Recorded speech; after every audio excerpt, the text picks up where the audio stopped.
India's అంకిరెడ్డిగూడెంలో రైతులకు కేటాయించిన private గోదాంను పరిశీలించిన మునుగోడు ఎమ్మెల్యే కోమటిరెడ్డి రాజగోపాల్ రెడ్డి ధాన్యం కొనుగోలు చేయకపోవడాన్ని తమను క్షమించాలని కోరిన కాంగ్రెస్ ఎమ్మెల్యే రైతుల కష్టాలు వాస్తవమే, ధాన్యం కొనుగోలు ఆలస్యమైన విషయం వాస్తవం, మేము కూడా చింతిస్తున్నాం.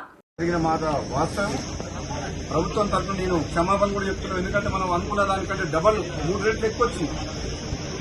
రైతులకు ఇబ్బంది అయింది. కళ్ళాలల్లో 15 రోజుల నుంచి రైతులు ఇబ్బంది పడుతున్నారు. ఆ మాట వాస్తవం. అందుకని మేము కూడా చింతిస్తున్నాం అందరం.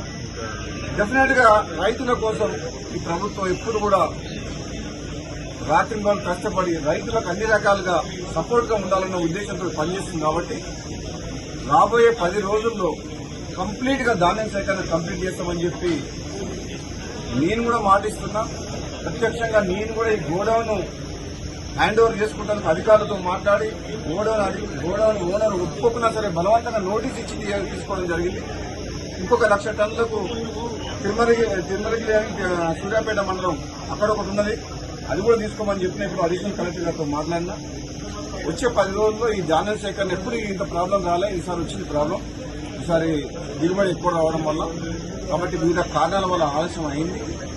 మా రైతు సోదరులందరూ కూడా దీన్ని పరిస్థితిని అర్థం చేసుకుని సహకరించాలని చెప్పేసి ప్రతిపక్ష పార్టీల అందరికీ కూడా నా విన్నపం ఏంటంటే ఆలస్యమైన వాస్తవం.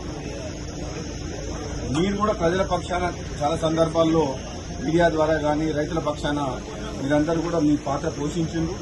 ప్రభుత్వం కూడా అన్ని రకాలుగా మీరు చేసిన పోరాటాన్ని కావచ్చు, మీ ప్రజల పక్షాన మాట్లాడడం కానీ రైతుల పక్షాన దాన్ని పాజిటివ్ గానే తీసుకుంటే నెగిటివ్ యాంగిల్లో రాజకీయ కోణంలో రాజకీయం చేయదలుచుకోలేదు. ఎందుకంటే ఇది రైతుల సమస్య. రైతులను కాపాడుకొని వాళ్లకు అండగా ఉండాల్సిన ప్రభుత్వం, ప్రతిపక్షాలు అన్ని పక్షాలు అన్ని పార్టీల వారు సహకరిస్తే నెక్స్ట్ 10 days లో కంప్లీట్ చేస్తామని చెప్పి నేను మీడియా ద్వారా రైతులకు ప్రజలందరికీ తెలియజేస్తున్నాను. Thank you.